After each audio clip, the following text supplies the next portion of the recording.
오늘 설교 제목은 특별히 좀 있어 보이려고 한자를 써봤습니다. 네, 제가 겉으로 보이는 나이는 좀 나이와는 다르게 제가 한자 세대입니다. 네, 이 한자가 무슨 말이죠? 그렇죠. 네, 낭중지추예요. 낭중지추. 낭중지추가 무슨 말입니까? 주머니 속에 송곳이라는 말이죠. 재능이 뛰어난 사람은 숨어 있어도 저절로 사람들에게 알려짐을 이루는 말입니다. 아무리 마스크를 쓰고 있어도 잘생김이 가려지지 않는 저에게 딱 맞는 말이죠.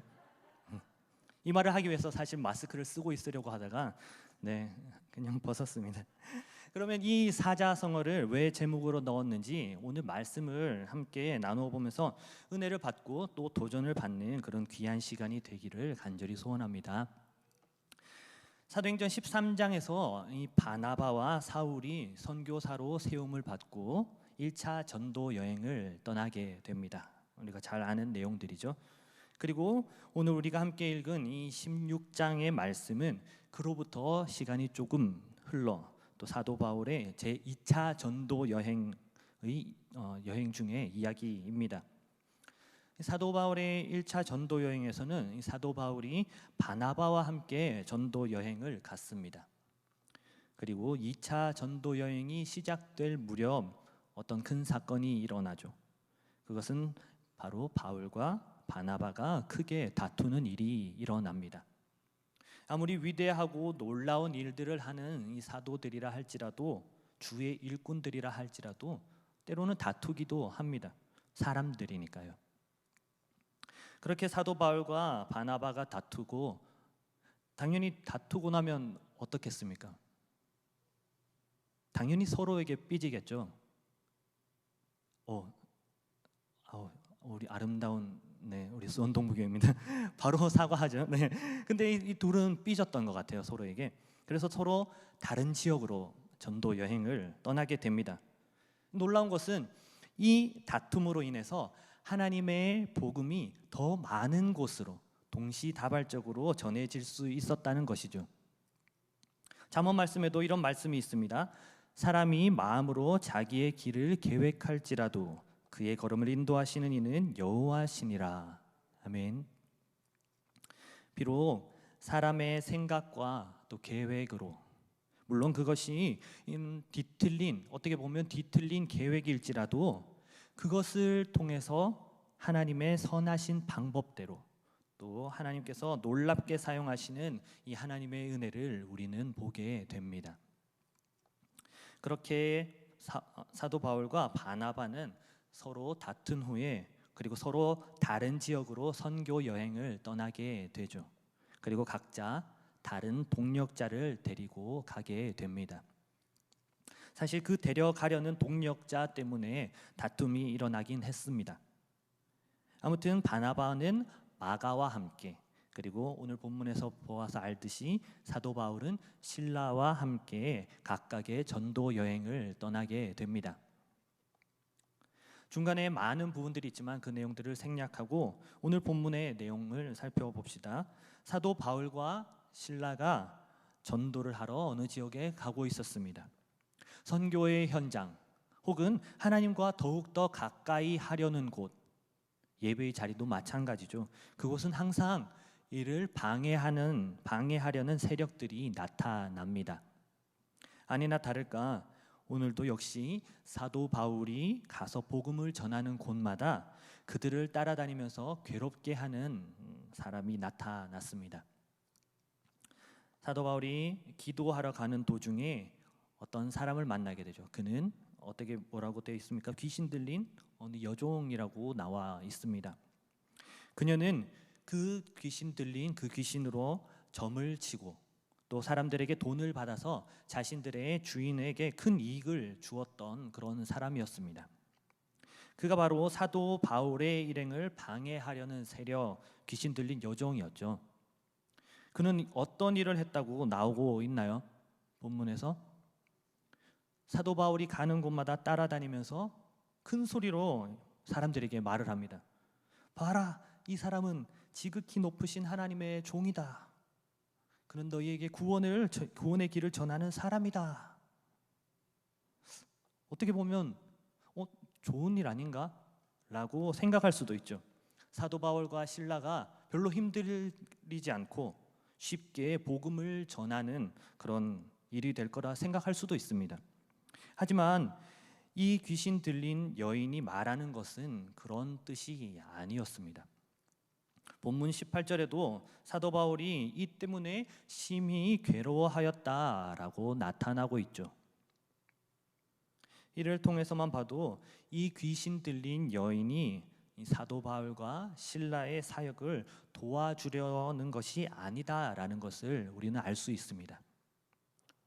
그러면 이 귀신 들린 여인이 했던 말, 지극히 높은 하나님의 종이고 구원을 전하는 사람이다라는 말이 틀렸나요? 아니죠. 사도 바울이 지극히 높으신 하나님의 종도 맞고 또 구원의 길을 전하는 사람도 맞습니다.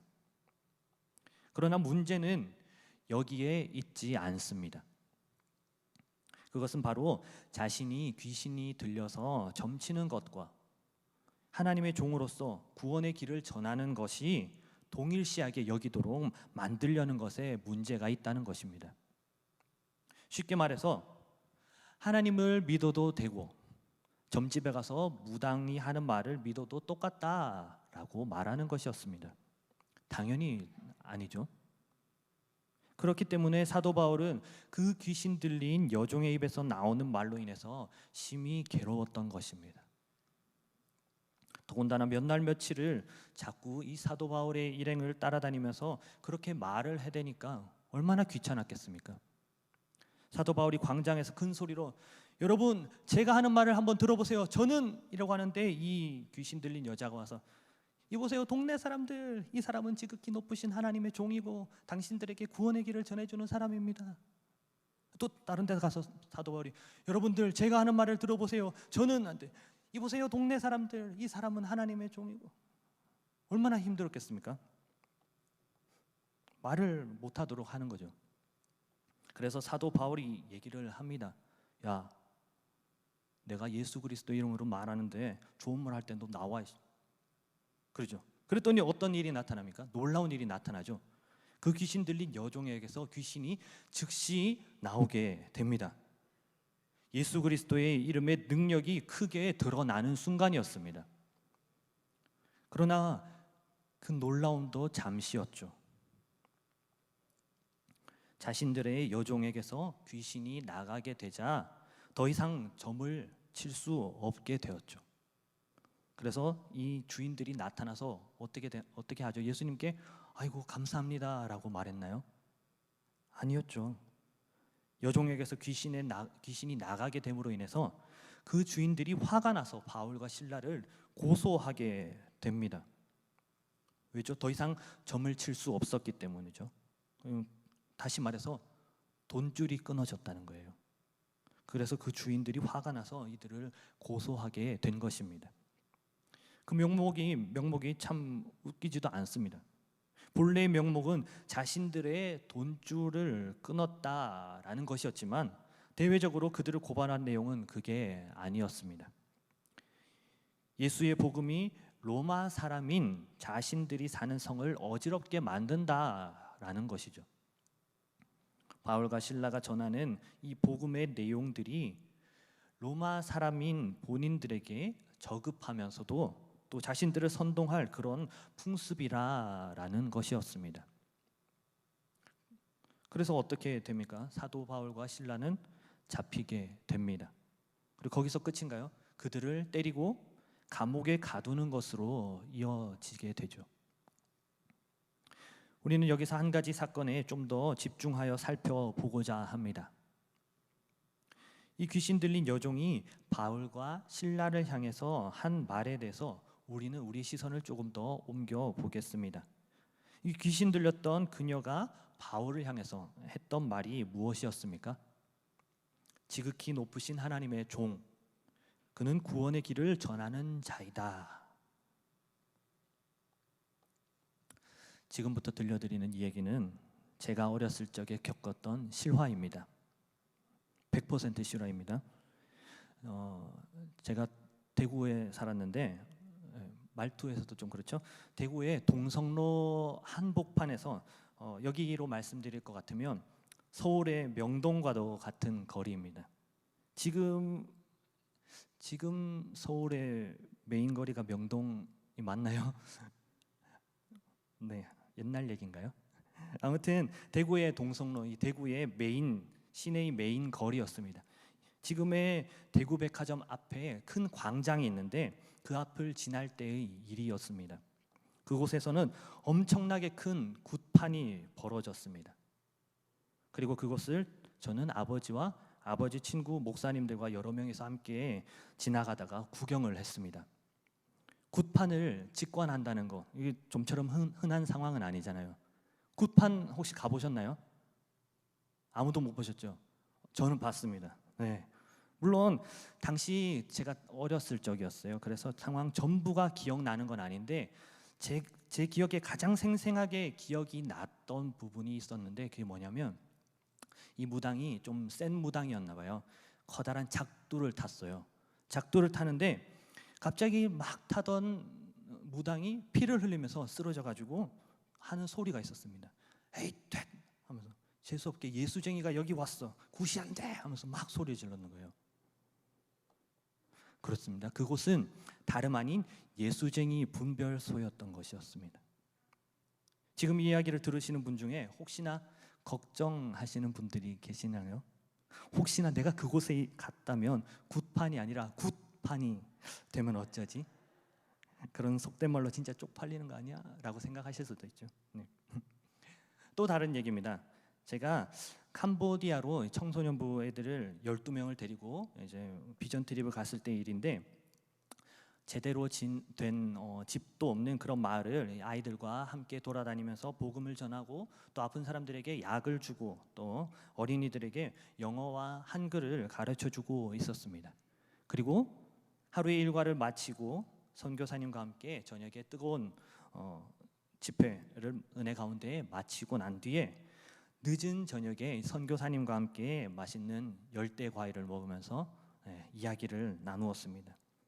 시간은 밤이 깊었고 당연히 청소년부 아이들과 같이 갔기 때문에 막 이런저런 얘기를 하다가 보니 무서운 이야기로 이야기가 흘러갔어요. 한참 무서운 얘기를 하고 있다가 드디어 이제 선교사님 차례가 되었던 거예요. 근데 선교사님은 우리에게 조금 섬뜩하지만 무서운 얘기를 해주셨어요. 그게 뭐냐면 그 선교사님께서 몇 달 전에 마을 사역을 하던 중에 오늘 본문에서 나오는 것 같이 귀신 들린 어떤 여자를 만났다는 것입니다. 집회 중에 그 여인이 귀신 들린 것을 알게 되었고 바로 죽기 사역이 진행되었다고 합니다. 선교사님도 깜짝 놀란 것은 그 여인을 향해서 대적 기도를 하는데 그 속에 있던 귀신이 선교사님을 향해서 이렇게 말을 하더랍니다. 야, 너가 있던 한국에 돌아가. 왜 여기 왔어? 왜 와서 우리를 괴롭히는 거야? 당장 돌아가! 하면서 막 소리쳤다는 겁니다. 결국 그 귀신은 그 여인에게서 나갔고 그 여인은 영접 기도를 통해서 하나님을 영접했다고 합니다.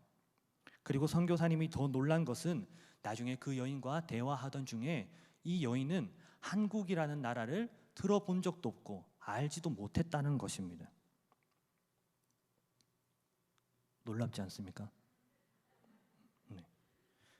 분명한 것은 오늘 본문에 나타난 이야기를 보더라도 귀신은 예수의 이름 앞에 힘을 쓰지 못하고 떨어져 나갑니다. 그리고 더 분명한 것은 귀신은 진짜와 가짜를 구별해낼 수 있다라는 것이죠. 바로 이 사람이 진짜 예수쟁이가 맞는지 아닌지를 말입니다. 사도행전 19장에도 이와 비슷한 사건이 나옵니다. 유대의 한 제사장 스게와와 그의 7 아들의 이야기죠. 사도들이 예수의 이름으로 귀신을 쫓고 또 능력을 행하는 것을 보고 이들도 예수의 이름으로 귀신을 쫓기 위해서 귀신 들린 자 앞에 서게 됩니다. 그런데 귀신은 떠나가기는커녕 그 귀신이 그들에게 말을 하죠. 내가 예수도 알고 바울도 아는데 너희는 누구냐? 호통을 치고 그들은 부끄러운 마음에 그 길로 도망치게 됩니다. 우리의 모습을 한번 돌아봅시다. 우리는 그리스도인입니까? 세상과 하나님 앞에 부끄럼 없는 그리스도인으로 살고 있습니까? 세상이 우리를 볼 때, 우리의 이웃이 우리를 볼 때 무엇이라고 할까요? 저 사람은 참 그리스도인이다. 역시 예수 믿는 사람은 달라도 뭐가 다르구나. 아니면 예수 믿는다는데 뭐 저래? 우리보다 더하면 더했지 덜 하지도 않는구만 이라고 할까요? 우리의 내면을 가꾸는 것 중요합니다. 그러나 거기서 멈추는 것이 아니라 우리의 외면도 가꾸어야 하는 것입니다. 예수를 믿는다지만 그의 행실이, 그의 삶이 예수쟁이가 아니라면 그것으로 하나님을 증거하기는커녕 오히려 하나님을 욕되게 하는 것이기 때문입니다. 혹시라도 굿판이 벌어지는 곳에 갔을 때 그 굿판이 망하게 될지 아니면 굿판이 될지 우리 스스로를 하나님 말씀 앞에 낱낱이 점검해 봅시다. 오늘 하루를 마무리하고 잠자리에 들 때 스마트폰과 함께 하루를 마무리하지 마시고 하나님 앞에서 오늘 내가 어떠한 삶을 살았는지, 정말 그리스도인이라는 이름에 합당한 삶을 살았는지를 돌이켜 보면서 기도로 마무리하는 우리 사랑하는 수원동부교회 모든 성도님들이 되시기를 간절히 소원합니다. 다시 본문으로 돌아와서 사도 바울과 실라는 귀신을 쫓은 그 일로 말미암아 감옥에 갇히게 되었습니다. 하지만 우리는 다시 놀라운 장면을 목격하게 됩니다. 감옥에 잡혀서 들어가게 되면 그 마음이 어떨까요? 막 즐겁고 신나서 노래가 나오나요? 아싸, 색다른 경험, 좋은 경험 쌓게 해주셔서 감사합니다. 유후! 아니죠. 대부분 이 상황을 어떻게 해결할 것인가 라고 생각하게 되죠. 어쩌면 이제는 정말 끝났구나, 여기서 이제 평생을 썩어야 되는구나 라고 생각할 것입니다. 그게 대체로 일어나는 생각이죠. 그런데 사도 바울과 실라의 모습은 어떠했습니까? 그들은 지금 그들의 순간이 마냥 즐겁고 신나는 상황은 아니었죠. 그런데 그들의 입에서 감사의 찬양이 나올 수 있는 그런 상황은 아니었습니다. 그런데 그들의 모습은, 그들의 상황은 환난과 역경의 순간, 그 힘든 상황이었지만 그 가운데서도 하나님께 찬양할 수 있는 그들이야말로 진정한 그리스도인이었죠. 진정 즐길 줄 아는 바울과 실라, 이 감옥의 챔피언입니다. 보통 이런 얘기를 하면 되게 빵빵 터지는데 맞죠? 네. 네. 그렇게 그들이 기도를 하고 찬양할 때 또 한 번 이해할 수 없는 놀라운 일들이 일어나게 되죠. 밤중에 사도 바울과 실라가 기도하고 찬양할 때 큰 지진이 일어납니다. 그리고 그들을 묶고 있던 사슬이 풀리고 그들을 가두었던 이 감옥의 창살문들이 열렸습니다. 기도하고 찬양만 했는데 말이죠. 또 우리가 어떤 민족입니까? 예전에 산기도를 가게 되면 우리가 다들 나무 한 그루씩 붙잡고 나무 뿌리가 뽑힐 때까지 막 기도하셨잖아요. 맞죠? 사도 바울과 실라도 이 쇠창살을 붙잡고 열릴 때까지 흔들면서 막 기도하고 찬양을 했을까요? 말씀을 보면 그런 것 같지는 않습니다. 이건 코리안 스타일이죠. 네. 말씀을 보면 여기에서 또 한 명 다른 등장인물이 등장합니다. 그는 사도 바울과 실라를 비롯한 이 감옥에 있는 죄수들을 지키던 간수였습니다. 그는 자다가 땅이 흔들리는 것으로 놀라서 잠에서 깨어납니다. 얼마나 놀랐을까요? 자다가 갑자기 막 땅이 흔드니까 헐, 웬 지진? 진짜 놀랐네 라고 했는데 정신을 차려보니까 그의 눈앞에 펼쳐진 광경이 어땠습니까? 헐! 이었던 거죠. 문이 다 열리고 죄인들을 묶고 있던 그 사슬이 다 풀렸던 거예요. 그것을 본 이 간수는 이제 끝났다. 죄수들이 다 달아났구나. 나는 내일 아침에 목이 잘린다. 라고 생각했겠죠. 바로 이 일이 죄수에게 있어서 환난과 역경의 순간이었습니다. 자신의 삶에서 수많은 환난과 이 역경의 순간을 만나게 될 때 그리스도인과 세상 사람들의 반응이 다르게 나타나죠. 사도 바울과 실라는 매를 맞고 감옥에 갇힌 그 환난과 역경의 순간에서 그들은 오히려 기도하고 찬양했습니다. 그러나 여기 나오는 간수는 그런 환난과 역경의 순간에 너무 놀란 나머지 그 상황을 회피하고자 또는 더 이상 손 쓸 방법이 없다라고 생각하자 자포자기하면서 스스로 목숨을 끊고자 했습니다. 우리는 여기에서 삶에서 일어나는 많은 그런 어려운 순간에 그것에 반응하는 전혀 다른 두 모습을 볼 수 있습니다. 우리는 기독교 역사 속에서 수많은 순교자들을 기억합니다. 예수를 믿는다는 그 하나의 이유만으로 박해를 받았던 그들이었습니다. 굶주린 사자들 앞에 선 초대 교인들, 화형을 당하는 그 순간에도 그들은 어떠했습니까?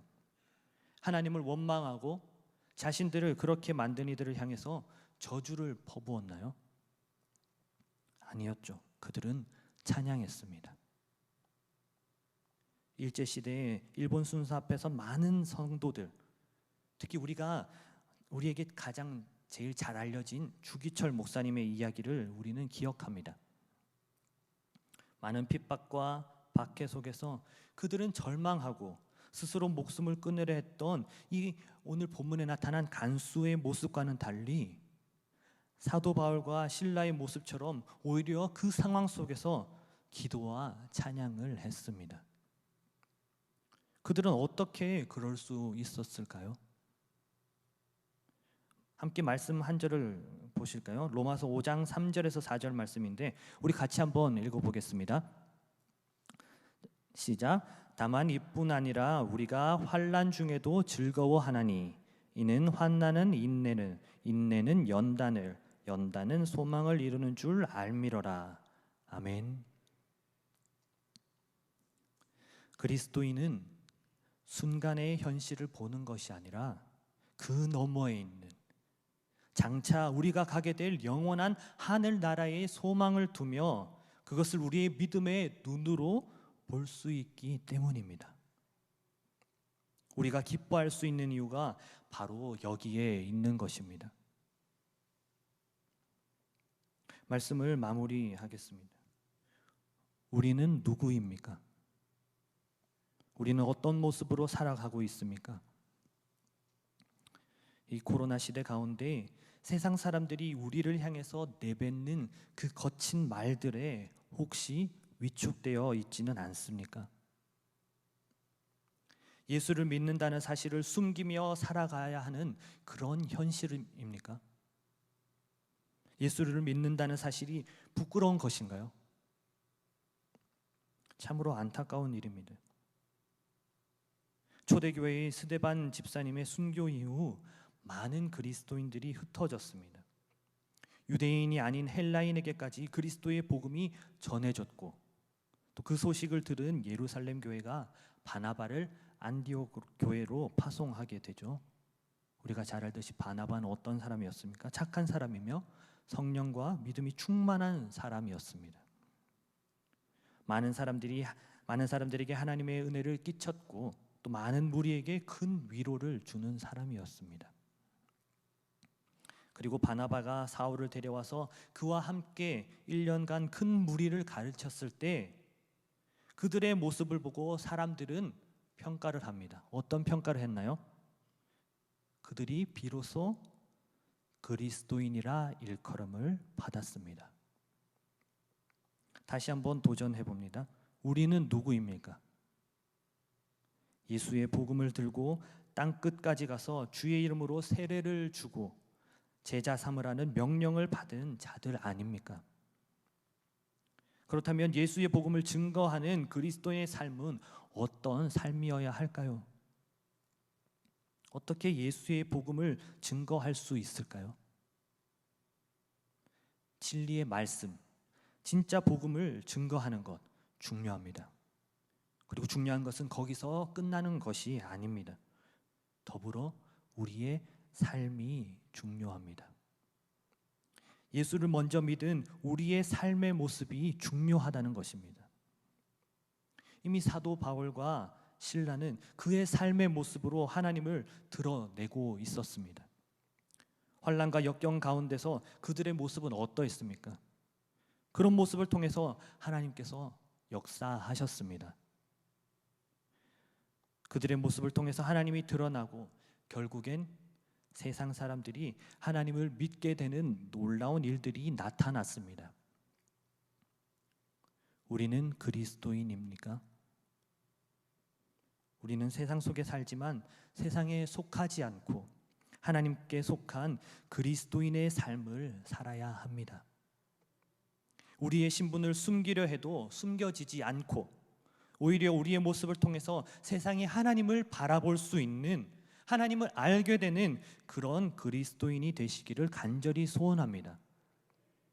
어떤 상황 가운데서도 세상이 먼저 우리를 알아보는 진정한 그리스도인이 됩시다. 그것이 바로 낭중지추의 그리스도인의 삶인 것입니다. 그러한 모습과 열정이 가득한, 또 그러한 모습으로 하나님을 증거하고 하나님께 영광 돌리는 우리 사랑하는 수원동부교회의 모든 성도님들이 되시기를 간절히 소원합니다.